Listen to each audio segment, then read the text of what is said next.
क्रांति की शुरुआत जो है वो दूसरों से उम्मीद रखकर नहीं होती है। क्रांति की शुरुआत होती है खुद क्रांति बनने से।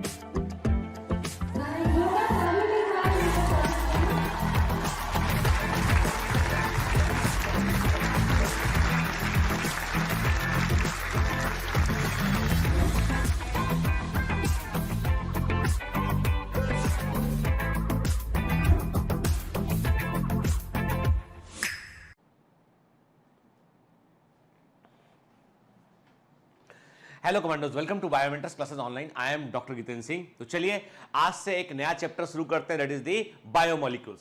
हम cell the unit of life को पढ़ चुके हैं, सेल साइकिल, सेल डिवीजन को पढ़ चुके हैं। तो आज से हम शुरू करेंगे बेटा बायोमोलिक्यूल्स, और ये one of the important chapter में से एक है, क्योंकि इसको यहां हम अच्छे से समझेंगे ना तो हमको 12th वाला जो पोर्शन है मॉलिक्यूलर बेसिस ऑफ इनहेरिटेंस वो समझ में आएगा। यदि हमने इसको यहां ठीक से नहीं समझा तो वो 12th वाला पोर्शन जो एग्जाम के अंदर बड़ा नंबर ऑफ क्वेश्चन को कंट्रीब्यूट करता है उसे समझने में दिक्कत होगी। ठीक है, इसलिए this is one of the important chapter में से एक है बेटा। ठीक है, और जो बायोमोलिक्यूल्स आप यहां पढ़ रहे हैं ना, इसमें से कुछ क्वेश्चन ऐसे हैं जो आपके केमिस्ट्री वाले पोर्शन के अंदर भी आपको देखने मिलेंगे। ठीक है, तो ये जो चैप्टर है ना, थोड़ा सा केमिस्ट्री का हिस्सा भी ये ओवरलैप करता है। हालांकि केमिस्ट्री में संजय सर आपको बायोमोलिक्यूल्स पढ़ाएंगे, लेकिन वो केमिकल रिएक्शन के पर्सपेक्टिव से पढ़ाएंगे। जो बेसिक्स है, फंडामेंटल है, वो यहीं पर हम क्लियर करते हुए आगे बढ़ेंगे। ठीक है ना, तो this is one of the very very important chapter from the 11th class NCERT. ठीक है ना, क्लियर। मैंने पहले भी आपसे कहा है हम नीट के लिए पढ़ रहे हैं, तो थोड़ा सा जो है वो अपना लेवल ऊपर तरफ लेकर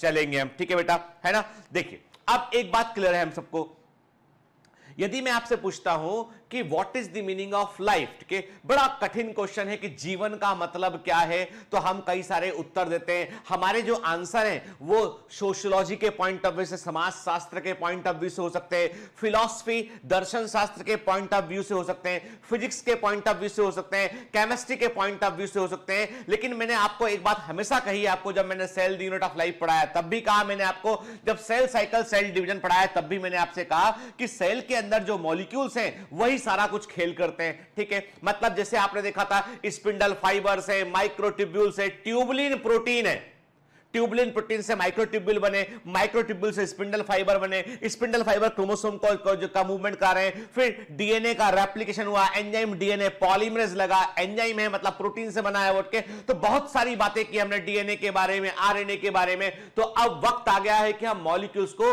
समझ लें, हम समझ लें कि ये मॉलिक्यूल होते क्या है। देखिए, सिंपल सी बात है, इस पूरी की पूरी अर्थ में जो ओरिजिन ऑफ लाइफ की बात करें, और हमने जब बेसिक्स ऑफ बायोलॉजी पढ़ रहे थे तब हमने जीवन की उत्पत्ति के बारे में, ओरिजिन ऑफ लाइफ के बारे में बात किया था। मैंने आपसे कहा था कि सबसे पहला प्रोसेस जो धरती पे घटा है वो था कीमोजेनी। ठीक है, मतलब केमिकल्स का बनना। याद है आपको? मैंने आपसे कहा था कि पूरा का पूरा जो बायोलॉजिकल इवोल्यूशन है वो 3 तरीके से, 3 स्टेप में हुआ, 3 समझ लीजिए 3 स्टेज में हुआ है। पहला है कीमोजेनी, केमिकल्स का फॉर्मेशन। इसके लिए हमने मिलर के और यूरे के एक्सपेरिमेंट को देखा, हमने ओपेरिन और हेल्डानी की थ्योरी को देखा, हमने मिलर यूरे के एक्सपेरिमेंट को देखा, हमने देखा किस प्रकार से उन्होंने अमाइनो एसिड्स को प्रोड्यूस किया था अपने इक्विपमेंट के अंदर। ठीक है ना, याद आया कि नहीं याद आया? अरे मैं कोई पिछले जन्म की बात नहीं कर रहा बेटा, मैं अभी कुछ चैप्टर पहले की बात कर रहा हूं। ठीक है ना, तो केमिकल्स बने, केमिकल्स के बाद क्या हुआ? बायोजेनी, लिविंग सेल बना, फिर उसके अंदर इवोल्यूशन हुआ कोग्नोजेनी। तो कीमोजेनी, बायोजेनी एंड कोग्नोजेनी के जो इवोल्यूशन का स्टेप उसे हम बोलते हैं कोग्नोजेनी कहते हैं के। ठीक है, तो ये पहले केमिकल्स बने, कीमोजेनी हुआ, फिर बायोजेनी हुआ, फिर कोग्नोजेनी हुआ। मतलब सबसे बड़ा फैक्ट कोई है तो वो है मॉलिक्यूल्स। ठीक है, और इन मॉलिक्यूल्स के अंदर जाकर देखते तो आप क्या पाते हैं? आप पाते हैं कि every molecule is made up of atoms. वो एटम से बना हुआ है।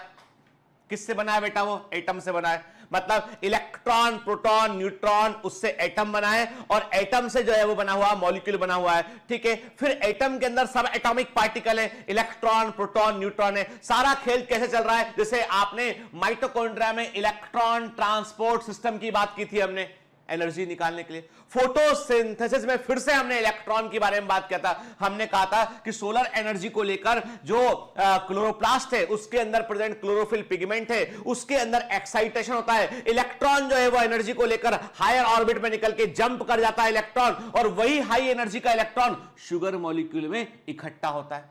मतलब सारा खेल फाइनली केमिस्ट्री में जाके खत्म होता है, जिसको आप पढ़ना पसंद नहीं करते। कई बार आपको लगता है फिजिकल केमिस्ट्री सर पढ़ा रहे हैं, ऐसे न्यूमेरिकल कर रहे हैं, क्या एग्जाम में आएंगे। आपको लगता है ऑर्गेनिक केमिस्ट्री कितना बोर है, इनऑर्गेनिक केमिस्ट्री पूरा रट्टा मारने का है। ऐसा नहीं है। केमिस्ट्री को लेकर अपना पर्सपेक्टिव बदलिए। केमिस्ट्री जो है वो जीवन का सच है। जिन दवाओं का आप इस्तेमाल करेंगे वे केमिकल्स हैं, बॉडी में केमिकल्स हैं। एक जहर लेने पर व्यक्ति मर सकता है केमिकल रिएक्शन होने के कारण के, एक दवा देने पर व्यक्ति ठीक हो सकता है केमिकल रिएक्शन को ठीक करने के कारण। आप सोचिए कितना इंपॉर्टेंट है। एक केमिकल रिएक्शन गड़बड़ होगा, बीमारी होगी, फिनाइल कीटोनूरिया, एल्केप्टोनूरिया, पढ़ेंगे आगे हम। ठीक है, कहने का मतलब यह है कि सारा खेल छिपा हुआ है मॉलिक्यूल्स में के। और आप समझ सकते हैं, मैंने आपसे कहा कि मॉलिक्यूल्स जो है वो किससे बने, एटम से बने के। बॉडी में, हमारी बॉडी में कई तरह के मॉलिक्यूल हैं। अब देखिए कहने का मतलब, अब देखो कोई पूछता है कि what is the meaning of biomolecules. अरे सिंपल सी बात है, बायोलॉजिकल वर्ल्ड में, जीवन में जो मॉलिक्यूल्स रोल प्ले कर रहे हैं दे आर बायोमॉलिक्यूल्स। ठीक है ना। और vast most of the biomolecules क्या है, वो ऑर्गेनिक कंपाउंड है। कार्बोहाइड्रेट, प्रोटीन, फैट, ठीक है ना, है या नहीं बेटा के। तो मोस्ट ऑफ द, यदि आप बात करें डीएनए, अब आप बोलोगे डीएनए, अरे भाई डीएनए में शुगर होती है। ठीक है, तो जितने भी आप देखोगे तो उसमें वहां पर आपको बायोलॉजिकल वर्ल्ड में मोस्ट ऑफ द बायोमॉलिक्यूल्स में आपको कार्बन देखने मिलेगा। आपको क्या देखने मिलेगा, कार्बन देखने मिलेगा आपको। कार्बन समझ लीजिए फ्रेमवर्क है। कार्बन जो है वो एक प्रकार से फ्रेमवर्क है जिसके ऊपर, जैसे आपने देखा ना कि छोटे बच्चे होते हैं तो वो ब्लॉक्स, उनके पास लेगो ब्लॉक्स होते हैं। अरे बचपन में नहीं यार, मेरे घर में भी पड़े होंगे कहीं कहीं के, बच्चे ब्लॉक को जोड़ते हैं फिर कुछ कुछ बनाते रहते हैं, तो वो लेगो ब्लॉक्स होते हैं ना। वैसे ही ब्लॉक्स हमारी सेल के पास कई सारे केमिकल के होते हैं, और उसका जो फ्रेमवर्क है वो कार्बन के फॉर्म में आता है। जैसे आप देखते हैं, अब कार्बन को लेकर बिल्कुल सिंपल फंडा है। मैंने कहा आपसे CHO, ठीक है, कार्बन हाइड्रोजन ऑक्सीजन, CHO, यदि इसका अनुपात 1:2:1 है, CHO का रेशियो 1:2:1 है, कार्बोहाइड्रेट है। CHO प्रेजेंट है, कार्बन अधिक है, ऑक्सीजन कम है। CHO प्रेजेंट है, कार्बन अधिक है, ऑक्सीजन कम है। मतलब क्या है, मतलब ये है फैट। CHO प्रेजेंट है, साथ में नाइट्रोजन भी प्रेजेंट है, तो प्रोटीन। एक बिल्कुल जनरल अप्रोच के, एक बिल्कुल जिसको कुछ नहीं मालूम उस व्यक्ति के लिए अप्रोच है कि कैसे केमिकल को आप आइडेंटिफाई कर सकते हैं। मोस्टली ये सही होगा, CHO 1:2:1। अब जैसे हम बात करते हैं कार्बोहाइड्रेट्स, क्या है, देखो नाम को तोड़ते हैं। हमने कहा कार्बन के हाइड्रेट्स, कार्बन के हाइड्रेट्स, ठीक है, कार्बोहाइड्रेट, ठीक है। हमने कहा कि मतलब जितना कार्बन उतना ही वाटर उसमें ऐड कर दो, है ना, जितना कार्बन उतना ही वाटर उसमें ऐड कर दो, बन जाएगा कार्बन का हाइड्रेट। हाइड्रेशन का मतलब है गीला होना, वाटर से रिएक्ट करना, तो वाटर कार्बन से जुड़ गया तो कार्बोहाइड्रेट बन गया। अब ग्लूकोज का फॉर्मूला देख लो, ग्लूकोज में 6 कार्बन है, C6 H2O 6, सॉल्व करो क्या आ गया, C6 H12 O6। आया या नहीं आया, आया ना।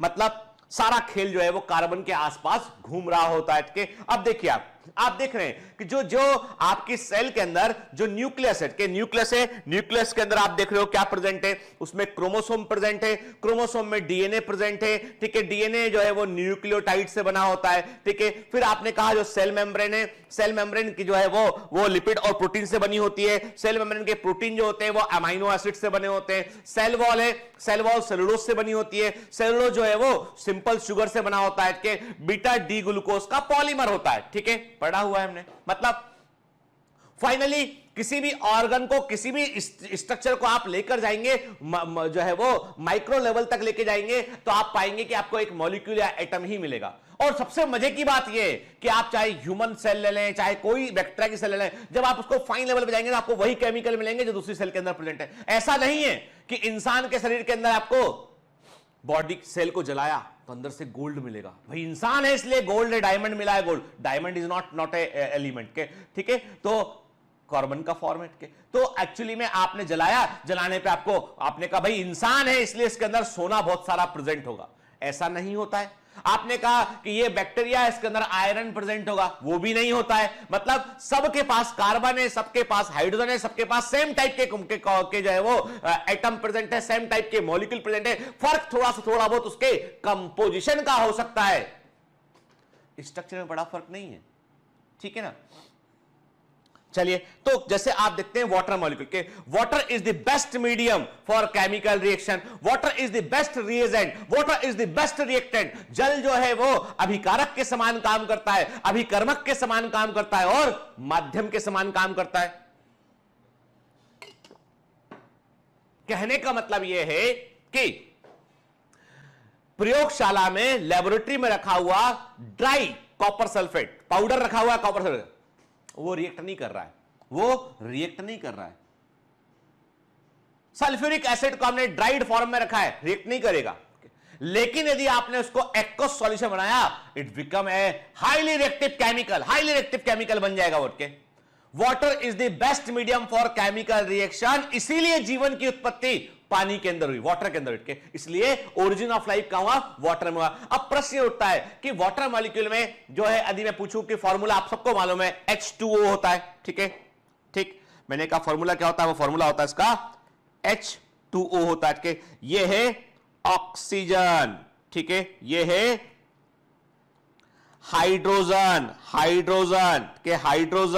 हाइड्रोजन एंड ऑक्सीजन, ठीक है, क्लियर है ना। अब प्रश्न उठता है कि ये कैसे साथ रहते हैं अलग अलग आइटम, क्या इनमें बड़ी खुशी को, देखो अब दो पिक्चर हैं आपको, आजू बाजू आपको दो कार्टून दिखाई पड़ रहे हैं। एक कार्टून में तनाव दिखाई पड़ रहा है कि ऑक्सीजन जो है वो हाथ जोर से पकड़े हुए है और बड़ी ताकत लगा रहा है कि ये भाग ना जाए, ये हाइड्रोजन कहीं पर भाग ना जाए। दूसरी तरफ क्या है, दूसरी तरफ आप देख रहे हो कि बड़े प्यार से, ठीक है, मधुरता के साथ जो है वो जुड़े हुए आपस में। याद रखिए, मॉलिक्यूल एटम में प्रेम प्रेम नहीं होता है, उनमें केवल होता है प्रेम नहीं है, वहां पर केवल है सौदा, ट्रेड, कि भैया तुम हमको क्या दोगे, हम तुमको क्या देंगे, तुम मेरे ऑर्बिट को सेटिस्फाइड करोगे, मैं तुमको शेयर करूंगा, तुम मुझको शेयर करो, के। या उनमें होता है अट्रैक्शन, वो अट्रैक्शन के भी मायने हैं, आगे पढ़ेंगे। वॉन डर वाल फोर्सेस की बात करेंगे हम, हाइड्रोजन बॉन्डिंग की बात करेंगे हम के। तो कहने का मतलब यह है कि जो एटम्स हैं वो अलग अलग कोवेलेंट बॉन्ड के थ्रू, ठीक है, अलग अलग टाइप के बॉन्ड, आयनिक बॉन्ड के थ्रू वो जुड़ सकते हैं। और ये बॉन्ड के सारे पैटर्न आपको केमिस्ट्री में सर ने अच्छे से केमिकल बॉन्डिंग में पढ़ाया हुआ है। वो हमारा विषय नहीं है, वो हमारा विषय नहीं, केवल हम बॉन्ड के नाम यहां पर इस्तेमाल करेंगे, ठीक है ना। तो चलिए थोड़ा सा नोट करते हैं। Molecular biology is the study of molecular aspect of the cell, के कोशिका के आणविक पक्ष के अध्ययन को हम आणविक जीव विज्ञान कहते हैं। Molecular biology is the study of molecular aspect of the cell, कोशिका के आणविक पक्ष के अध्ययन को हम आणविक जीव विज्ञान कहते हैं, ठीक है। देन अब दूसरी ब्रांच होती है बायोकेमिस्ट्री। कई बार साइंस की ब्रांच में हमको अंतर समझ में नहीं आता, तो वो मालूम होना चाहिए। Biochemistry is the science in which we study the chemical and physiochemical aspect of life. जैव रसायन विज्ञान की वह शाखा है, जैव रसायन विज्ञान की वह शाखा है biochemistry, is the science in which we study the chemical and physiochemical aspect of life. जैव रसायन विज्ञान की वह शाखा है जिसमें हम जीवन के रासायनिक और भौतिक रासायनिक पक्ष का अध्ययन करते हैं। जीवन के रासायनिक और भौतिक रासायनिक पक्ष का हम अध्ययन करते हैं, ठीक है, या कार्यकी रासायनिक बोल सकते हैं इसको, फिजियोकेमिकल, कार्यकी रासायनिक पक्ष का हम अध्ययन करते हैं, ठीक है ना, क्लियर। अब जो बायोकेमिस्ट्री है, जब आप मेडिकल कॉलेज में फर्स्ट ईयर में पहुंचेंगे, आप फर्स्ट ईयर में पहुंचेंगे ना, तो फर्स्ट ईयर में आपको एक सब्जेक्ट चलेगा मेडिकल बायोकेमिस्ट्री, ठीक है। जितना आपने अभी तक बायोमोलिक्यूल्स पढ़ा है ना, बहुत डिटेल में आके वहां पढ़ना पड़ेगा मेडिकल बायोकेमिस्ट्री में। And the best book for medical biochemistry is Harper and Collins की बुक है, बेस्ट बुक है मेडिकल बायोकेमिस्ट्री की। कई दूसरी बुक्स भी आती है, पर बेस्ट बुक मेडिकल बायोकेमिस्ट्री की जो है वो है हार्पर। कई लोग सत्यनारायण की बुक पढ़ते हैं, दूसरी बुक पढ़ते हैं, इंडियन ऑथर की बुक पढ़ते हैं, पर in my point of view Harper is the best book, ठीक है ना। तो मेडिकल बायोकेमिस्ट्री पढ़ना पड़ेगा आपको, वहां भी आपको देखना पड़ेगा कि हमारे और जो है वो किस तरह की सेल के अंदर एक्टिविटी होती है, कैसे दवाएं उसको अफेक्ट कर सकती है, वो जानने के लिए आपको मेडिकल बायोकेमिस्ट्री को पढ़ना जरूरी होता है। अब मैंने कहा ना आपसे कि ये क्या है, ये विज्ञान की वो शाखा है, साइंस की वो ब्रांच है, यहाँ पे हम जो है वो जीवन के रासायनिक या कार्य की रासायनिक पक्ष का हम अध्ययन करते हैं।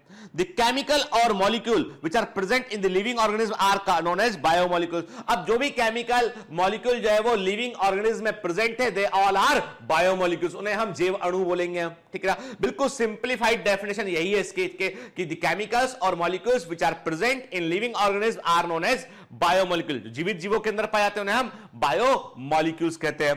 क्लियर, ठीक है। देखिए, एक बैक्टीरिया को लिया हमने समझ लिया, हमने कहा कि चलो इस बैक्टीरिया का हम पूरा केमिकल एनालिसिस करें। एक हमने एस्चेरिचिया कोलाई बैक्टीरिया लिया और उसका हमने केमिकल एनालिसिस किया, तो व्हाट वी फाउंड, हमने पाया कि उस बैक्टीरिया के अंदर 70% वाटर है। क्या है बेटा? 70% वाटर है। 30% is the chemicals, 30% is the chemicals, ठीक है। चलो हमने समझ गए, हमने कहा कि most of the living organism में बड़ा हिस्सा किसका होता है? वाटर का होता है। 2/3 पार्ट क्या है? वाटर है इसमें, ठीक है। फिर 30% केमिकल है। केमिकल में सबसे अधिक जो केमिकल प्रेजेंट है वो है प्रोटीन, 15% प्रोटीन के। इसका मतलब यदि कोई लिविंग ऑर्गेनिज्म की बात करें तो उसके अंदर सबसे कॉमन केमिकल क्या होगा? वाटर और प्रोटीन होगा, और वाटर और प्रोटीन मिलकर क्या बनाता है? कोलाइडल सॉल्यूशन बनाता है, इसलिए protoplasm is a colloidal solution, ठीक है। फिर 6% आरएनए होगा इसमें, 1% उसमें डीएनए होगा, ठीक है। फॉस्फोलिपिड 2% है, आयंस और स्मॉल मॉलिक्यूल 4% के आसपास है, पॉलीसेकेराइड 2% के आसपास है। रटना नहीं है आपको, रटना नहीं है, केवल एक फंडा दिमाग में डाल लीजिए कि सबसे अधिक लिविंग ऑर्गेनिज्म में कोई केमिकल प्रेजेंट है, 70% तक वाटर है, और सबसे अधिक कोई ऑर्गेनिक केमिकल यदि प्रेजेंट है तो वो प्रोटीन है। याद रखना, वाटर इज नॉट ऑर्गेनिक, जो वाटर जो है वो ऑर्गेनिक मॉलिक्यूल नहीं है, हम सबको मालूम है। तो हमने क्या कहा आपसे? हमने कहा कि सबसे अधिक जो केमिकल प्रेजेंट है 70% तक वो वाटर है, सबसे अधिक ऑर्गेनिक केमिकल जो प्रेजेंट है वो प्रोटीन है, ठीक है। क्लियर। हम देख रहे हैं कि हमारी जो सेल होती है उसमें कई सारे डिफरेंट टाइप ऑफ मॉलिक्यूल है। हमारी सेल के अंदर हजारों प्रकार के मॉलिक्यूल्स पाए जाते हैं जो आपस में रिएक्शन कर रहे होते हैं। और क्या होता है कि यदि आप एक हमारी सेल को आदि देखें आपके कि सेल के अंदर क्या है, तो आपको मालूम चलेगा कि हजारों प्रकार के केमिकल अंदर प्रेजेंट है। तो हमारी सेल जो होती है, they are like a cellular pool, वो एक कोशिकी पूल के समान होती है। पूल का मतलब होता है एक साझा नेटवर्क के, एक जगह जहां पर सब कुछ प्रेजेंट हो, उसे सेलुलर पूल कहते हैं। यहां पे सब कुछ एक जगह प्रेजेंट हो, उसके लिए हम पूल वर्ड इस्तेमाल करते हैं, सेलुलर पूल कहते हैं इसको, ठीक है बेटा, है ना। और इंटरेस्टिंग बात है, हर मॉलिक्यूल का ऐसा होता है, मॉलिक्यूल बनता है, बनने के बाद वो रिएक्ट करता है, टूट जाता है। हर मॉलिक्यूल का अपना एक टर्नओवर होता है। Every molecule is having its on turnover. Her molecule का अपना एक टर्नओवर होता है कि बनेगा, बनने के बाद इस्तेमाल होगा या टूट जाएगा। तो मतलब कोई भी चीज फिक्स नहीं है। सेल के अंदर कुछ भी ऐसा नहीं है जो काम ना करता हो, किसी काम का ना हो। एवरीथिंग इज कहीं ना कहीं वो इन्वॉल्व होती है, ठीक है। Except cell wall dead structure की बात कर छोड़ दे आप, तो लिविंग सिस्टम में जो प्रेजेंट है वो रिएक्ट करता है, कुछ ना कुछ काम कर रहा होता है। डीएनए है वो अपने आप को रेप्लिकेट कर रहा होता है, डीएनए है वो इंफॉर्मेशन दे रहा होता है, ठीक है। क्लियर। तो चलिए नोट करते हैं, द कलेक्शन और sum total of different type of biomolecules present in a cell is known as cellular pool, ठीक है।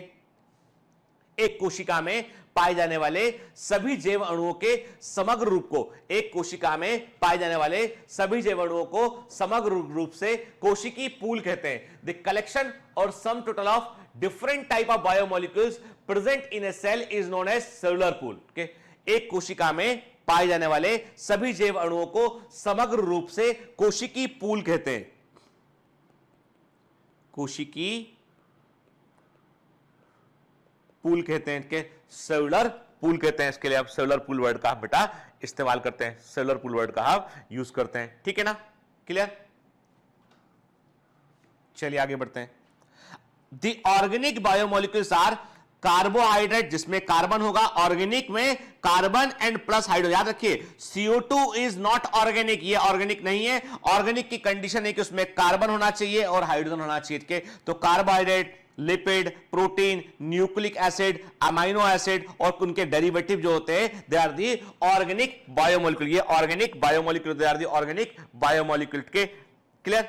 अब सेल की सबसे बड़ी जिम्मेदारी ये होती है कि सेल के अंदर जो केमिकल जरूरी हैं, जो केमिकल प्रेजेंट हैं, वे मेंटेन रहें, वे केमिकल मेंटेन रहें। और उन केमिकल में यदि कमी आती है तो बाहर से केमिकल अंदर लेने पड़ेंगे। वो केमिकल यदि एक लेवल के ऊपर बढ़ जाते हैं तो बाहर भी करने पड़ेंगे। मतलब सेल को कुल मिलाकर जो है वो अपनी केमिकल जो सिचुएशन है उसको मेंटेन रखना होता है। हम इसके लिए वर्ड यूज करते हैं होम्योस्टेसिस। पहले भी पढ़ा हुआ है हम लोगों ने, ठीक है ना, कहां पे? लिविंग वर्ल्ड में, ठीक है। होम्योस्टेसिस का मतलब ये है बेटा सम स्थिति को मेंटेन रखना के, नहीं जो सिचुएशन है, पोजीशन है, उसको मेंटेन करना। यदि कोई केमिकल कम हो रहा है तो बाहर से अंदर लेके आओ, बढ़ रहा है तो अंदर से बाहर कर दो। और ये सब कुछ कैसे होगा? By the way of transportation होगा, ट्रांसपोर्ट के तरीके से होगा। तो मैंने क्या कहा कि a cell maintain its cellular pool by this process. एक कोशिका अपने कोशिकीय पूल को इन प्रक्रियाओं से जो है वो मेंटेन करती है, पैसिव ट्रांसपोर्ट करती है। यानी जो केमिकल अधिक मान लो हायर कॉन्सेंट्रेशन में सेल के अंदर प्रेजेंट है तो वो बाहर निकल जाएंगे अपने कॉन्सेंट्रेशन के अकॉर्डिंग। और कई बार क्या होता है, मान लो कोई केमिकल अंदर कम है और बाहर भी कम है और अंदर उसकी मात्रा की अधिक मात्रा की रिक्वायरमेंट है और उसके बगैर काम नहीं चल पाएगा, तो कॉन्सेंट्रेशन ग्रेडियंट के अगेंस्ट पढ़ा हुआ है हमने मेम्ब्रेन में, सांद्रण प्रवणता के विरुद्ध हमको बाहर से केमिकल लो कॉन्सेंट्रेशन से हाई कॉन्सेंट्रेशन लेके आना पड़ेगा। उसे पंप बोलते हैं, एक्टिव ट्रांसपोर्ट कहते हैं। कई बार कुछ केमिकल सेल के अंदर जो है वो केमिकल रिएक्शन के दौरान बनते हैं तो मेटाबॉलिक एक्टिविटी चलानी पड़ती है। जैसे कि जो क्रेब्स साइकिल है, हमारे दिमाग में एक बार बैठे हमने कहा कि जो क्रेब्स साइकिल है, हम क्या सोचते हैं? हम सोचते हैं कि इसका काम है रेस्पायरेशन में रोल प्ले करना, है ना। हमारे दिमाग में बात है कि क्रेब साइकिल ऑपरेट होती है और ये रेस्पायरेशन में रोल प्ले करती है, पर एक्चुअली में क्रेब साइकिल जो होती है it provide so many intermediate. जैसे कि क्रेब साइकिल के दौरान सक्सिनाइल कोएंजाइम ए बनता है, क्रेब साइकिल के दौरान सक्सिनाइल कोएंजाइम ए बनता है, that is the raw material for chlorophyll pigment, उसका रॉ मटेरियल है। अल्फा कीटोग्लूटरिक एसिड बनता है जो कई सारे एमिनो एसिड का भी रॉ मटेरियल होता है।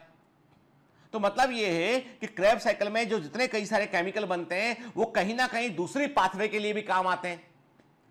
तो ऐसा नहीं कि हर बार रेस्पिरेशन चल रहा है। जैसे आपके दिमाग में बैठा है कि ग्लूकोज को इस्तेमाल करेंगे तो ग्लाइकोलिसिस होगा, एनर्जी मिलेगी, पर कई बार ग्लूकोज एक अलग पाथवे से इस्तेमाल होता है जहां पर जो पर्पस है वो रेस्पिरेशन नहीं होता है बल्कि कई तरह के केमिकल बनाना होता है। उसे बोलते हैं हेक्सोज मोनोफॉस्फेट शंट कहते हैं, HMP शंट कहते हैं, हेक्सोज मोनोफॉस्फेट शंट कहते हैं, जो आपको मेडिकल कॉलेज में पढ़ना पड़ेगा। तो हेक्सोज मोनोफॉस्फेट शंट मतलब ग्लूकोज का सेल ऐसे इस्तेमाल करती है कि वो एनर्जी निकालना नहीं चाहती है, वो चाहती है ग्लूकोज को अलग अलग फॉर्म में कन्वर्ट कर लो जिससे दूसरे केमिकल की रिक्वायरमेंट को हम पूरा कर सके। क्लियर?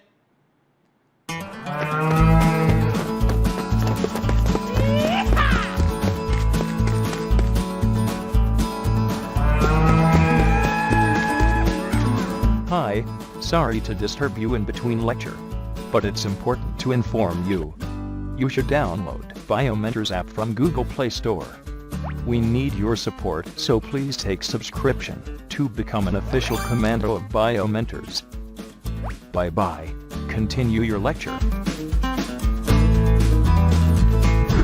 बात इतनी सी है कि जो केमिकल जो भी केमिकल सेल के अंदर आ रहे हैं उन केमिकल का सेल कैसे इस्तेमाल करती है वो मेटाबॉलिक रिएक्शन से डिसाइड होता है। ठीक है, क्लियर? अब बात करते हैं कि सेल के अंदर जो बायोमोलिक्यूल्स प्रेजेंट है वो कितने प्रकार के होते हैं। दो तरह के होते हैं, एक होते हैं माइक्रोमोलिक्यूल्स होते हैं, दूसरे होते हैं macromolecules. Depending upon the molecular weight the biomolecules of cell are of two type के। ठीक है, अणुभार के आधार पे बायोमोलिक्यूल जो है वो दो तरह के होते हैं। अब यहां पे नापने के लिए हम यूज कर रहे हैं dalton. 1 dalton equal to weight of 1 hydrogen atom. ठीक है, एक हाइड्रोजन एटम के भार के बराबर होता है 1 डाल्टन। ठीक है ना बेटा? तो हमने क्या बोला? हमने कहा कि माइक्रोमोलिक्यूल जो होते हैं इनका वजन यानी जो माइक्रोमोलिक्यूल का वेट जो है वो 1000 डाल्टन से कम होगा तो उसे माइक्रोमोलिक्यूल बोलेंगे, और 1000 डाल्टन से अधिक होगा उसे मैक्रोमोलिक्यूल बोलेंगे। तो टेक्निकल, थ्योरेटिकल के हम कहते हैं कि जो थ्योरेटिकल डेफिनेशन है, जो अवधारणा के आधार पर जो परिभाषा है वो क्या बोलती है, वो कहती है जो भी मॉलिक्यूल जिसका 1000 डाल्टन से कम अणुभार होगा वो माइक्रोमोलिक्यूल है, और जिसका अणुभार जो है वो 1000 डाल्टन से अधिक होगा वो मैक्रोमोलिक्यूल है। लेकिन प्रैक्टिकलिटी कुछ और कहती है। जब आप इसको रियल लाइफ में अप्लाई करते हैं तो आपको मालूम चलता है कि माइक्रोमोलिक्यूल छोटे साइज के होते हैं, इनका अणुभार 18 से लेके 800 डाल्टन मिलेगा आपको, 1000 वाला नहीं मिलेगा, 18 से 800 डाल्टन तक मिलेगा आपके। और मैक्रोमोलिक्यूल आपको जो है ऐसे नहीं मिलेंगे आपको कि 1020 डाल्टन, नहीं, आपको सीधा वो 10,000 डाल्टन से ऊपर मिलेंगे। सबसे हल्का जो है वो हम कहते हैं कि देयर आर सम केमिकल्स, जैसे हमने कहा कुछ हार्मोन है जो काफी हल्के हो सकते हैं, क्या, ठीक है, जैसे एड्रेनोकॉर्टिकोट्रोफिक हार्मोन जो है लो वेट का हो सकता है उठ के। लेकिन अभी हम बात करते, चलिए बाद में हम उस पर आएंगे, अभी इतना समझते हैं हम कि प्रैक्टिकलिटी में यदि आप रियल लाइफ में बात करते हैं, रियल सिनेरियो में बात करते हैं, तो आप पाते हैं कि माइक्रोमोलिक्यूल स्मॉल साइज के हैं, इनका अणुभार 18 से लेके 800 डाल्टन होता है। और ये जब आप किसी लिविंग टिश्यू को एसिड में घोल देते हैं और फिर छान लेते हैं, आगे बात करेंगे, एनसीईआरटी अकॉर्डिंग बात करेंगे हम। तो अभी आपने कोई लिविंग टिश्यू लिया, उसको आपने क्या किया, ट्राइक्लोरो एसिटिक एसिड में आपने उसको पीस दिया, लिविंग को, कोई भी लिविंग सेल को लिया आपने, लिविंग टिश्यू को लिया, पीस दिया और फिर छान लिया। तो छानने में जो एसिड में घुलकर छन गया, छानने के लिए आपने चीज क्लॉथ इस्तेमाल किया, पतला कपड़ा इस्तेमाल किया, छानने में जो छन गया और एसिड के अंदर प्रेजेंट रहा वो माइक्रोमोलिक्यूल है, और जो नहीं छन पाया बाहर प्रेजेंट रहा उसे क्या बोला, उसे हमने मैक्रोमोलिक्यूल का हमने के। तो मैक्रोमोलिक्यूल का मॉलिक्यूलर वेट जनरली 10,000 डाल्टन या उससे अधिक होता है, और ये एसिड में सॉल्युबल नहीं होते हैं, एसिड इनसॉल्युबल भाग में हमको देखने मिलते हैं। तो माइक्रोमोलिक्यूल में शामिल हैं minerals, gases, water, sugar, amino acid, nucleotide. क्या मैक्रोमोलिक्यूल में शामिल है कार्बोहाइड्रेट, लिपिड, प्रोटीन और जो है वो न्यूक्लियोटाइड। अब देखो lipid technically lipid is a micromolecule, technically lipid is a micromolecule but it is present in acid soluble pool के insoluble pool। अब ऐसा क्यों होता है, याद रखना, गलती मत करना इस चार्ट को देख के, इस चार्ट को देखकर आप गलती मत करना। Lipid is a micromolecule, lipid मैंने क्लियर किया आपको, लिपिड इज ए माइक्रोमोलिक्यूल, लेकिन ये पाया जाता है एसिड इनसॉल्युबल पूल में, मैक्रोमोलिक्यूल के साथ मिलता है। ऐसा क्यों होता है हम आगे बात करेंगे, ठीक है ना, क्लियर। चलिए एनसीईआरटी क्या बोलती है हमसे देखते हैं। There is a wide diversity in living organism in our biosphere. हम जानते हैं कि हमारे जैव मंडल में विभिन्न प्रकार के जीव प्रेजेंट हैं, और उन जीवों के बीच में, उन ऑर्गेनिज्म के बीच में बड़ा सारा अंतर है, ठीक है, क्लियर। लेकिन मजे की बात यह है कि ये सभी केमिकल जो सभी एनिमल जो है, सभी ऑर्गेनिज्म जो है वो एक समान केमिकल से बने होते हैं, एलिमेंट्स कंपाउंड के लेवल पे सेम होते हैं। तो पूछा यहां पे क्वेश्चन उन्होंने, लेकिन सच्चाई यही है कि सभी ऑर्गेनिज्म जो होते हैं उनके अंदर ऑलमोस्ट आपको सिमिलर टाइप ऑफ केमिकल देखने मिलते हैं। तभी तो एक कहावत है, किस बात का घमंड है भाई, मिट्टी का मनुष्य एक दिन मिट्टी में मिल जाता है।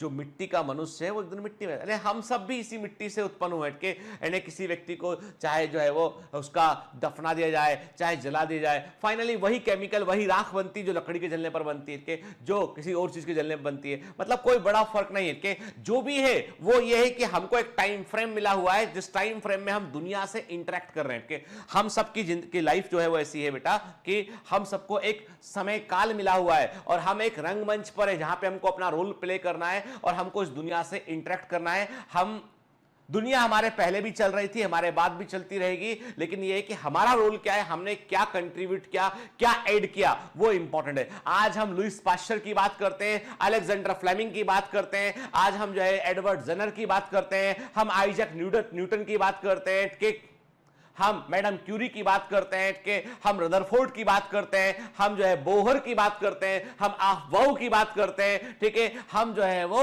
आर्किमिडीज की बात करते हैं, हम पाइथागोरस की बात करते हैं। मतलब ये है कि आज भी आप कुछ लोगों के बारे में आप जानते हैं, क्योंकि वो इस धरती पर आए और उन्होंने अपना रोल प्ले किया, और वो रोल इंपॉर्टेंट था, इसलिए आपको पढ़ना पड़ रहा है। नहीं तो क्यों पढ़ते, नहीं तो क्यों पढ़ते भाई।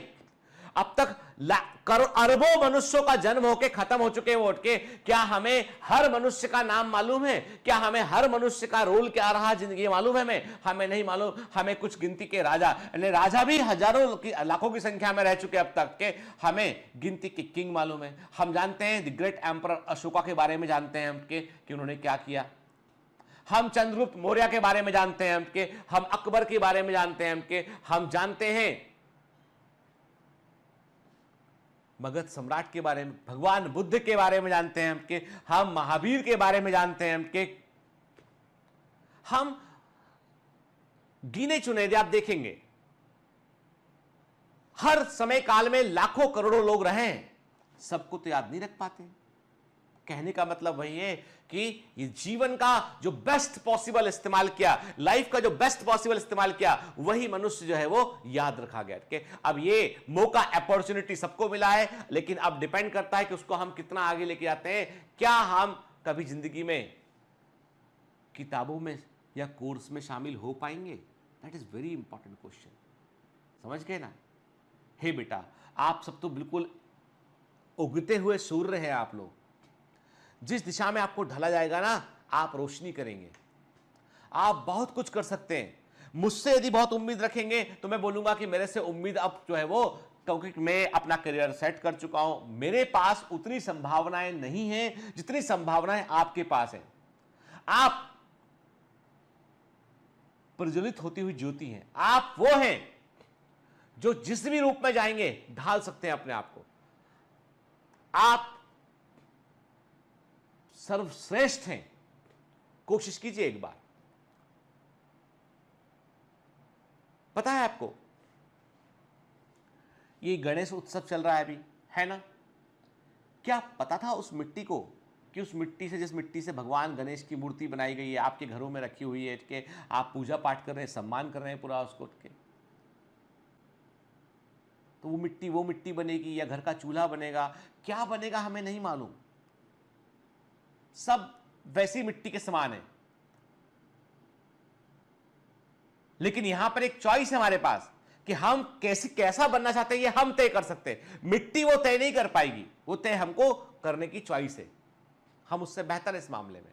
ठीक है बेटा, चलो आज का मोटिवेशन सेशन खत्म, आगे बढ़ते हैं लेक्चर में। ठीक है, तो कहने का मतलब ये है कि हाँ, एनसीईआरटी बोलती है if we perform such an analysis of a plant tissue और एनिमल टिश्यू और माइक्रोबायल पेस्ट का, हमने क्या किया, हमने जो है वो प्लांट टिश्यू को लिया, एनिमल टिश्यू को लिया, माइक्रोबायल ऑर्गेनिज्म को लिया और उनके एलिमेंट्स की लिस्ट को लिया, तो हमने पाया कि सबके अंदर कार्बन, हाइड्रोजन, ऑक्सीजन और सेवरल अदर कंपाउंड उसमें प्रेजेंट होते हैं। ठीक है, और वैसे ही कंपाउंड हमको जो है वो मिट्टी में देख रहे हैं, नॉन लिविंग मैटर, मिट्टी के अंदर, अर्थ क्रस्ट के ऊपर भी हमको सेम टाइप ऑफ कंपाउंड हमको देखने मिले। यकीन नहीं होता है तो ये लिस्ट देख लो, it is very very important. हाँ, लिखा तो वो ऊपर है, इंपॉर्टेंट इंफॉर्मेशन, ब्लिंक कर रहा है, के चमक रहा है, के जब तक कि समझ लो, याद रखना है इसको, भूलना नहीं के, तो इंपॉर्टेंट। अब आप देखिए, इसमें कुछ चीजें हम देखते हैं कि हम देख रहे हैं कि हाइड लिविंग, हम क्या देख रहे हैं, एक तरफ हम देख रहे हैं नॉन लिविंग, अर्थ क्रस्ट की बात कर रहे हैं, एक तरफ हम बात कर रहे हैं ये अर्थ क्रस्ट की बात कर रहे हैं, ये अर्थ क्रस्ट वाला है। ठीक है, और एक तरफ हम बात कर रहे हैं ह्यूमन बॉडी की बात कर रहे हैं।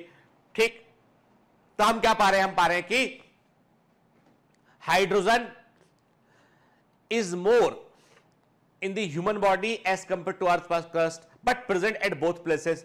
Carbon is much more in living organism. Carbon is, अब कुछ हम चीजें बेटा मार्क करते चल रहे हैं, यानी कुछ ऑब्जर्वेशन हम टेबल से निकाल रहे हैं कि कार्बन जो है वो लिविंग ऑर्गेनिज्म में अधिक मात्रा में होता है। प्रेजेंट तो वो नॉन लिविंग में भी होगा 0.03% लेकिन यहां पे 18.5 दिखाई पड़ रहा है। ऑक्सीजन की बात करें तो ऑक्सीजन जो है वो नॉन लिविंग के अंदर 46.6 है और जो है लिविंग में कितना है, 65% के आसपास ऑक्सीजन प्रेजेंट है। याद रखिए, लिविंग ऑर्गेनिज्म में सबसे अधिक कोई एलिमेंट यदि प्रेजेंट है, the most abundant element present in a living cell is oxygen. The most abundant element present inside a living cell is a oxygen. Nitrogen जो है वो नॉन लिविंग में काफी कम है, लिविंग में ये है वो 3.3% के आसपास प्रेजेंट है। ठीक है, सल्फर 0.03% है नॉन लिविंग में और 0.3% है लिविंग में। Sodium is much more in non living, sodium non living में अधिक है, सोडियम।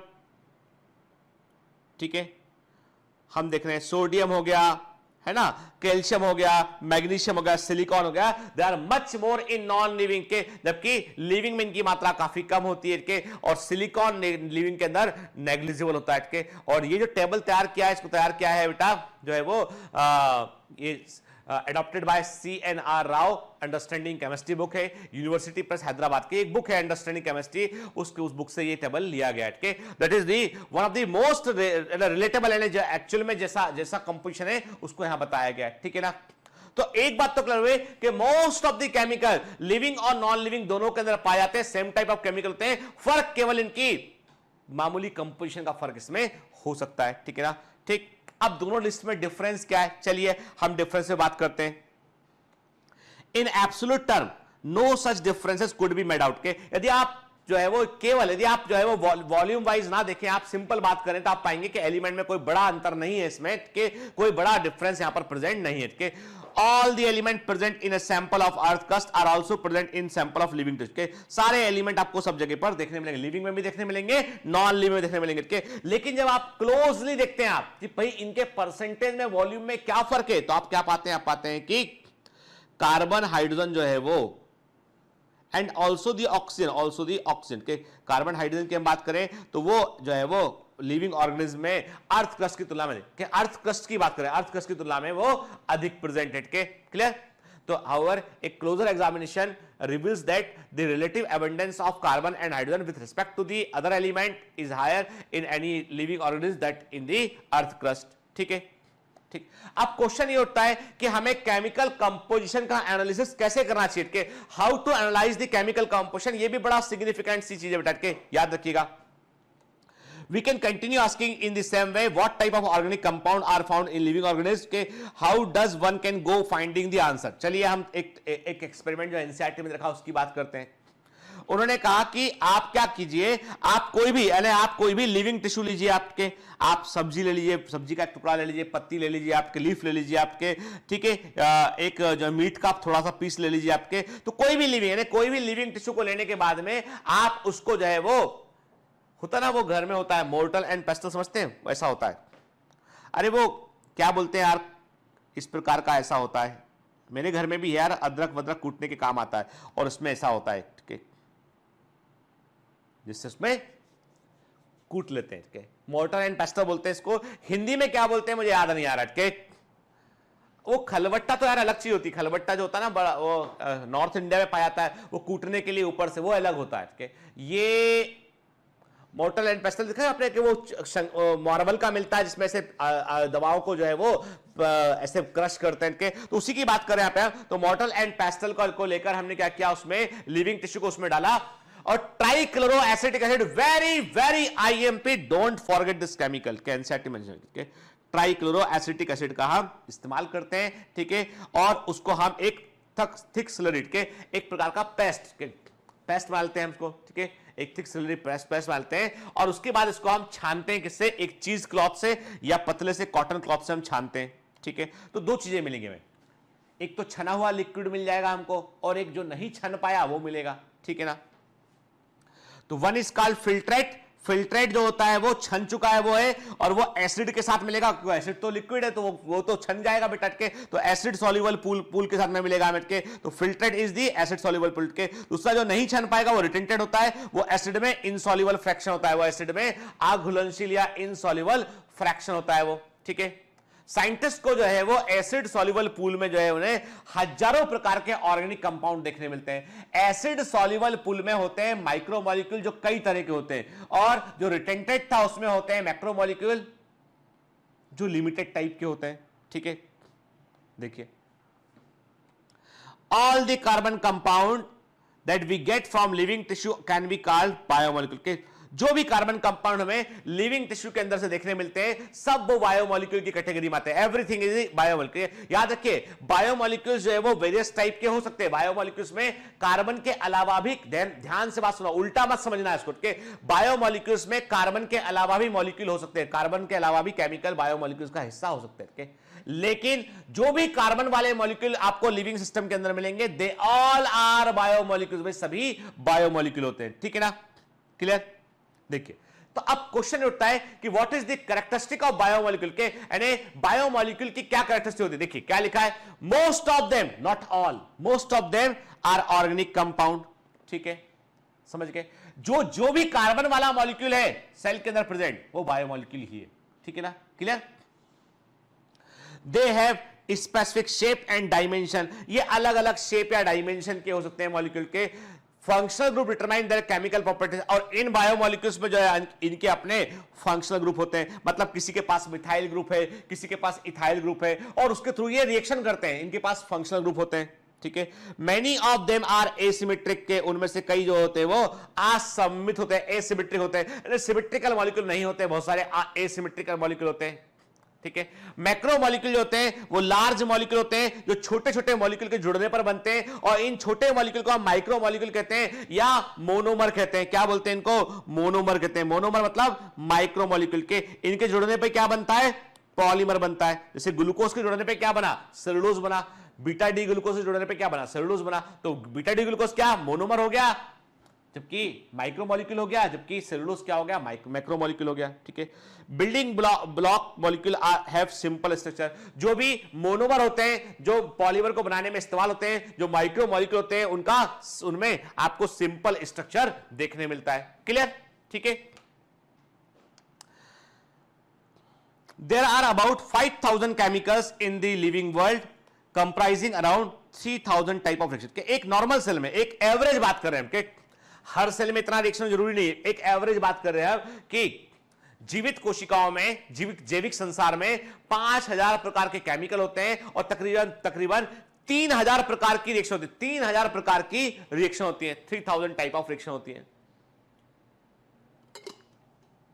एक बात ध्यान रखना, ये 3000 टाइप की रिएक्शन जब साइमल्टेनियसली एक साथ चलेंगी ना, तो एक बड़ा नेटवर्क बनेगा, लाखों करोड़ों जो है वो इंटरेक्टिव पाथवे बनेंगे, लाखों करोड़ों इंटरेक्टिव पाथवे बन जाएंगे उससे। ठीक है, आई बस, यानी 3000 प्रकार की केमिकल रिएक्शंस हैं, और ये रिएक्शन आपस में कनेक्ट करेंगी तो कई सारे परम्यूटेशन कॉम्बिनेशन बन जाएंगे। इन ए सेल 2000 एंजाइम में present to carry out the metabolism, एक सेल में 2000 प्रकार के एंजाइम पाए जाते हैं जो मेटाबॉलिज्म को ऑपरेट करते हैं। ये एक एवरेज फिगर है, हर बार ऐसा हो जरूरी नहीं है, एक एवरेज फिगर है। ठीक है ना। अब एक बड़े फेमस जो है वो बायोकेमिस्ट हैं लिनस पॉलिंग के। लिनस पॉलिंग ने एक स्टेटमेंट दिया, उन्होंने कहा life results due to relationship of molecules and not a property of any one molecule. क्या बढ़िया बात कही। इन्होंने कहा कि जीवन का मतलब एक अणु नहीं है, जीवन जो है वो कई सारे अणु आपस में रिएक्शन करते हैं, कई सारे अणुओं का आपस में संबंध होता है, कई सारी केमिकल रिएक्शन आपस में जो है वो इंटरकनेक्टेड होती है, उससे जीवन बनता है। के जैसे देखिए, एक अकेला आदमी क्या शहर बोल सकता है? जैसे मैं एक जंगल में चला जाऊं, मैं एक जंगल में चला जाऊं और वहां जाके मैं बोलूं कि इस जंगल में मैं राजा हूं, यहां का मैं किंग हूं। अच्छा, ये मेरा शहर है। अच्छा, तुम्हारे साथ कौन कौन है? कोई नहीं। किसके ऊपर तुम राज करते हो? कोई नहीं। शहर कहां है? कहीं नहीं। अरे, एक अकेला व्यक्ति समाज बना सकता है क्या? नहीं। समाज बड़ा इंपॉर्टेंट स्ट्रक्चर है, society is very important thing. जब देखिए अभी ये लॉकडाउन हुआ, इसमें क्या सीखे हम? लॉकडाउन में सडनली यदि मान लीजिए कि बिल्कुल अभी तो सब कुछ ठीक ठाक होने लगा है, लेकिन जब शुरुआत में लॉकडाउन हुआ, हम सब लोग घरों के अंदर घबरा गए। अरे, बाहर इंटरेक्ट नहीं कर सकते, बाहर जा नहीं सकते, बाहर कुछ सामान ला नहीं सकते। तो हमें समझ में आया कि एक्चुअली में हमारे घर के अंदर, अब घर में क्या था, मेरे घर में वाइफ है, बच्चे हैं, मम्मी है, तो सब लोगों ने बात किया। हम लोगों ने टाइम पास करने के लिए हम लोगों ने जो है वो गाने भी गाए हम लोगों ने के। मैं तो सुना हूं, मैं गाता नहीं हूं, बहुत गंदा गाता हूं मैं के। हम लोगों ने बहुत सारे कार्ड वाले जो गेम होते हैं ना, कौन कौन से बच्चों को आते हैं, अलग अलग कलर के कार्ड आते हैं उठ के, पता नहीं कौन सा गेम बोलते हैं उसको, वो उठ के, तो वो भी खेला हम लोगों ने के। हम लोगों ने लूडो भी खेला हम लोगों ने जो है वो लेटर और स्नैक वाला गेम है वो भी खेला हम लोगों ने के। हम लोगों ने घर के अंदर जो है वो बहुत सारे गेम खोजे, बच्चों को इन्वॉल्व वो भी खेल। मेरे पास तो बहुत काम था पढ़ाने का, मैं पढ़ाता रहा, जैसे फ्री हुआ उन लोगों को ज्वाइन किया। फिर घर में हम लोगों ने क्या किया, घर में हम लोगों ने जो है वो बहुत सारा कि कभी छोले भटूरे बनाना सीखा हम लोगों ने, गूगल कर करके जो है वो अलग अलग डिशेस बनाना सीखा, क्योंकि बाहर से खाना भी नहीं बोला सकते हैं। एक दिन हमें और भारतीय हम लोग जो है वो बाकायदा तैयार हुए हम लोग, और हम लोग होटल के वेटर बन गए हैं। बच्चों को हम लोगों ने कहा कि तुम गेस्ट हो, वीआईपी गेस्ट हो। वो घर में वो आए, आके के बाद उन्होंने जो है वो उनसे पूछा कि टेबल लाएंगे, उन्होंने टेबल बिठाया उनको फिर हम लोगों ने घर में ही बनाया था। हम लोगों ने पनीर बनाया, बटर नान बनाया हम लोगों ने, ठीक है। और अच्छा नहीं बना था नान हालांकि, लेकिन कोशिश किया बनाने का, और बच्चों को सर्व किया, कोल्ड ड्रिंक दिया उनको, धीमे ठीक है, सब घर में। टैंग आता ना, टैंग वाला कोल्ड ड्रिंक के, ऐसे करके उनको। फिर एक दिन बच्चे वेटर बने, उन्होंने हम लोगों को जो है वो टेबल बुक किया, हम लोगों ने घर के अंदर ही, उन्होंने हम लोगों को खाना सर्व किया। अब बना तो सकते नहीं वो, उन्होंने सर्व किया। क्या करते हैं, इस छोटी सी दुनिया में कन्फाइंड हो गए यहीं पे, नहीं तो पहले बाहर जा रहे हैं, यहां जा रहे हैं, वहां जा रहे हैं। लेकिन आप सोचिए, यदि मैं अकेला होता, इस घर में अकेला होता, तो क्या ये सब एक्टिविटी कर पाते? नहीं कर पाते। अकेला आदमी तो बड़ा परेशान हो जाता भाई। लिनस पॉलिंग कहते हैं कि भाई मॉलिक्यूल भी वैसे ही है जैसे हम हैं। एक अकेला मॉलिक्यूल जीवन का दावा नहीं कर सकता है। एक सिंगल मॉलिक्यूल जीवन के बारे में दावा नहीं कर सकता है कि मैं हूं इसलिए जीवन है, ऐसा नहीं है बॉस, ठीक है। इस समाज को डॉक्टर भी चाहिए, इंजीनियर भी चाहिए, इस समाज को जो है वो अफसर भी चाहिए, इस समाज को वकील भी चाहिए, दुकानदार भी चाहिए, ठीक है। हर आदमी चाहिए। जो दरवाजा ठीक करता है, कुंडी ठीक करता है, वो भी चाहिए, कि हमको जो है प्लम्बर भी चाहिए, हमको सब चाहिए भाई, तभी तो सोसाइटी चल रहा है पूरा काम। कुछ भी नहीं रहेगा तो काम नहीं बन पाएगा। कहने का मतलब यह है कि जीवन भी जैसे समाज है, माना कि सब लोग अपना अपना काम कर रहे हैं। एक डॉक्टर अपना काम कर रहा है, टीचर अपना काम कर रहा है, इंजीनियर अपना काम कर रहा है, कि इलेक्ट्रिशियन अपना काम कर रहा है, कि सरकार, मतलब सब व्यक्ति अपना अपना काम कर रहे हैं, और तभी तो ये सिस्टम चालू है, चल रहा है। कि सेल के अंदर भी there are several molecules which are interacting with each other, अपने अपनी साइकिल चला रहे हैं, अपना अपना केमिकल बना रहे हैं, कि उस केमिकल से कोई और साइकिल चल रहा है, उस केमिकल से बनने वाले केमिकल जो आउट प्रोडक्ट था, एक मेटाबॉलिक पाथवे चला, कोई केमिकल बन गया, उस केमिकल का इस्तेमाल दूसरे मेटाबॉलिक पाथवे में हुआ, फिर वो कुछ और बन गया, उसका इस्तेमाल तीसरे मेटाबॉलिक पाथवे में हुआ, कुछ और बन गया। ऐसे चल रहा है पूरा system. Life is all about thousands of chemical reactions operating at time. के जीवन वही है कि हजारों की संख्या में केमिकल रिएक्शन एक साथ ऑपरेट हो रही होती है। That is the life. Linus Pauling वही कहते हैं, वो कहते हैं life results due to relationship of molecules and not a property of any one molecule. किसी एक मॉलिक्यूल की प्रॉपर्टी ये नहीं है। ऐसा कौन कहता है? ऐसा लिनस पॉलिंग कहते हैं। ठीक है, क्लियर। अब बड़ा इंपॉर्टेंट है बेटा के, आपको जो है वो कुछ नोबेल प्राइज आपको नोट डाउन करने हैं बेटा के, ठीक है। तो Nobel prize in the field of molecular biology, तो देखिए 2006 में एंड्रयू फायर और क्रैग सी मेलो को नोबेल प्राइज मिला for the discovery of RNA interference. ठीक है, अब ये सब चीजें हम बाद में पढ़ेंगे इसके डिटेल में, ठीक है। हम जब मॉलिक्यूलर मेथड ऑफ इनहेरिटेंस पढ़ेंगे तब, और जब हम बायोटेक्नोलॉजी पढ़ेंगे तब आरएनए इंटरफेरेंस की बात करेंगे। अभी आपको मॉलिक्यूलर बायोलॉजी या बोले तो बायोमॉलिक्यूल से जुड़े हुए नोबेल प्राइज आपको एक जगह पर नोट कर लेने हैं, ताकि आप इसको याद रख सकें और भूले ना, क्योंकि एग्जाम में आते हैं। ठीक है, हालांकि आपकी जो बुकलेट नंबर 1 के, आपकी जो बुकलेट नंबर 1 है उसमें नोबेल प्राइज दे रखे सारे, ये आप केवल उनको टिक कर लेना। अभी नोट करने में उतना जो है वो आप एफर्ट मत कीजिए, अभी आप उसको टिक कर लेना वहां पे। 2006 Andrew fire Craig C Mello for the discovery of RNA interference gene silencing by double strand RNA के। 2002 Sydney Brenner, Robert Horvitz and John Sulston for programmed cell death, apoptosis and mechanism of genetic regulation of organ development, इसके लिए इनको Nobel prize मिला। ठीक है, apoptosis की बात already हमने cell the unit of life में किया हुआ है। ठीक है, then 1999 Gunter Blobel, discovery of intrinsic signals for protein that govern their transport and localization in the cell, कि सेल में प्रोटीन कैसे ट्रांसपोर्ट होते हैं, कैसे वो मूव करते हैं, उनके सिग्नल्स कैसे होते हैं, इसको बतलाया था गुंटर ब्लोबेल ने के। 1994 में गिलमैन एंड रॉडवेल को नोबेल प्राइज मिला जी प्रोटीन कपल्ड रिसेप्टर की खोज के लिए, के structure and function of the GTP binding proteins के, इसे हम जी प्रोटीन कपल्ड रिसेप्टर कहते हैं। They are very very important in the medical science, ये मेडिकल साइंस में बड़े इंपॉर्टेंट होते हैं। ठीक है, फिर 1993 शार्प एंड रॉबर्ट्स, इन्होंने स्प्लिट जीन की खोज की और आरएनए प्रोसेसिंग को बतलाया।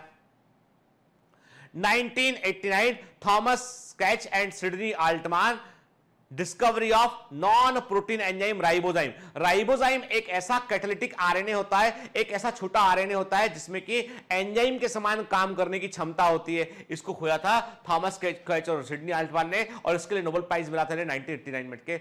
1985 ब्राउन एंड गोल्डस्टीन, इनको नोबेल प्राइज मिला regulation of cholesterol metabolism and endocytosis. ठीक है, कोलेस्ट्रॉल मेटाबॉलिज्म और एंडोसाइटोसिस के रेगुलेशन के लिए इनको नोबेल प्राइज मिला। 1982 ए क्लग, आर्थर क्लग, इनको structure of nucleic acid and protein complexes के कैसे न्यूक्लिक एसिड और प्रोटीन आपस में जुड़े होते हैं, कैसे जटिल को बनाते हैं, उसके लिए इनको नोबेल प्राइज मिला। इन्होंने बताया था कि न्यूक्लियोसोम से कैसे न्यूक्लियोसोम से जो है सोलेनॉइड बनता है, कैसे सुपर सोलेनॉइड बनता है, तो कैसे क्रोमेटिन का स्ट्रक्चर बनता है, इसको बतलाया था आर्थर क्लग ने। स्नेल, डॉसेट एंड वेनासेराफ, इनको जो है वो नोबेल प्राइज मिला 1980 में। Discovery of major histocompatibility complex antigen, ये पढ़ा हुआ है हम लोगों ने, कहां पढ़ा हमने, cell the unit of life में पढ़ा हुआ है के MHC. Major histocompatibility complex antigen के बारे में इन्होंने बताया के 1980 में। बर्ग, सैंगर और गिलबर्ट को नोबेल प्राइज मिला था जीन स्प्लाइसिंग टेक्निक के लिए। अब ये क्या होता है हम आगे बात करेंगे के। 1980 में बर्ग, सैंगर और गिलबर्ट को नोबेल प्राइज मिला जीन स्प्लाइसिंग टेक्निक के लिए। 1978 वेरी आईएमपी, 1978 में नोबेल प्राइज मिला नाथन्स, स्मिथ और अर्बर को for discovery of restriction enzyme. इन्होंने रेस्ट्रिक्शन एंजाइम की खोज की। वेरी इंपॉर्टेंट, कई बार एग्जाम में आया हुआ क्वेश्चन के।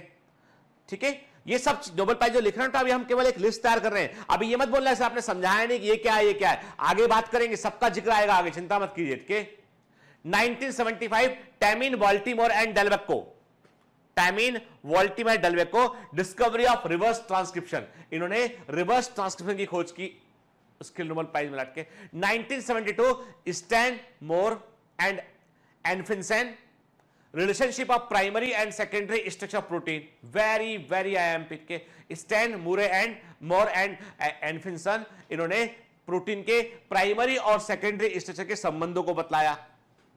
1971 Switzerland, role of cyclic AMP in hormone regulation, इन्होंने बताया कि हार्मोन रेगुलेशन में साइक्लिक एएमपी सेकेंडरी मैसेंजर के रूप में काम करता है। ठीक है, तो role of cyclic AMP in hormone regulation, ये स्विट्जरलैंड ने बताया, इसके लिए नोबेल प्राइज मिला। 1968 Nirenberg, Hargobind Khorana and Robert Holley, Nirenberg, Hargobind Khorana, HG Khorana and Robert Holley, discovery of genetic code, artificial gene synthesis and best sequence of tRNA के। Nirenberg को genetic code के लिए मिला, खुराना को जो है वो genetic code and artificial gene के बारे में काम किया, उसके लिए मिला, बेसिकली जेनेटिक कोड के लिए ही मिला। ठीक है, रॉबर्ट होले को जो है वो बेस्ट सीक्वेंस ऑफ टीआरएनए के लिए नोबेल प्राइज मिला। ठीक है, 1965 Jacob, Monod and loaf, 1965 Jacob, Monod और लॉफ को नोबेल प्राइज मिला ओपेरॉन मॉडल के लिए और एमआरएनए के बारे को बतलाने के लिए के। 1964 Hodgkin's, structure of complex organic molecule, 1964 में हॉचकिंस ने कॉम्प्लेक्स ऑर्गेनिक मॉलिक्यूल के स्ट्रक्चर को बतलाया, उसके लिए उनको नोबेल प्राइज मिला। 1962 कैंड्रू and पैरूट्स, they got Nobel Prize for the discovery of 3D structure of myoglobin and hemoglobin, इन्होंने मायोग्लोबिन और हीमोग्लोबिन के 3 डायमेंशनल स्ट्रक्चर को बतलाया।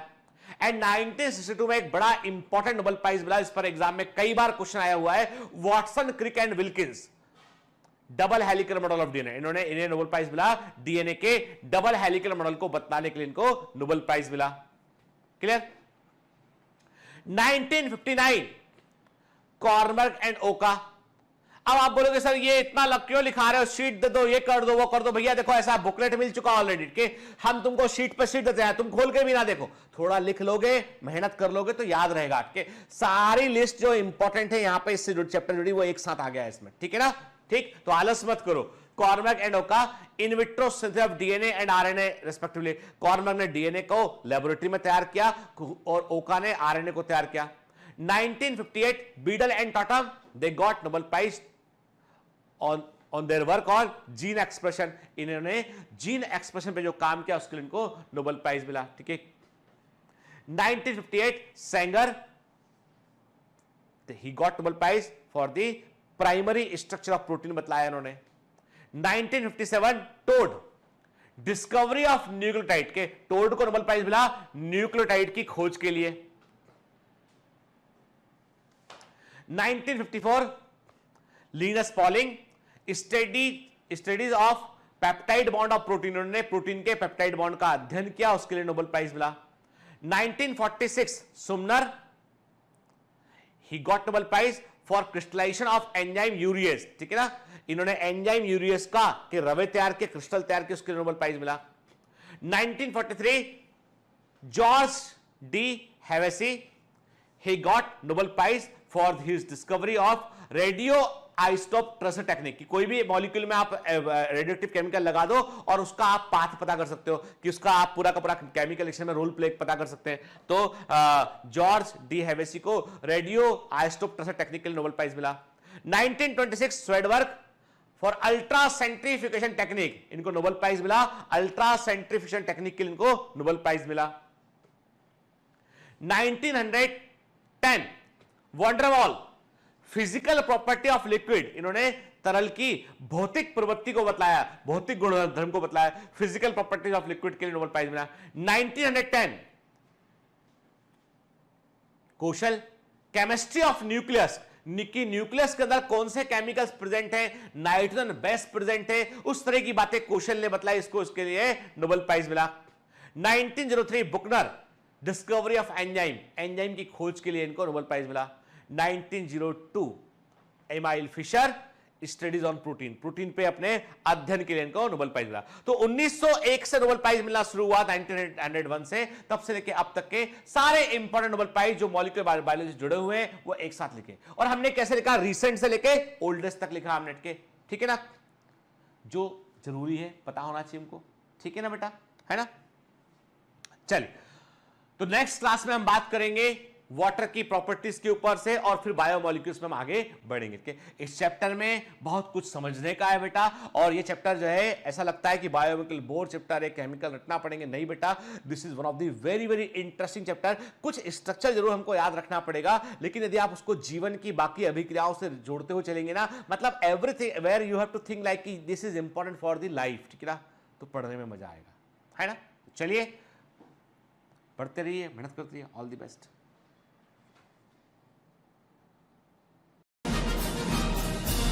Hi.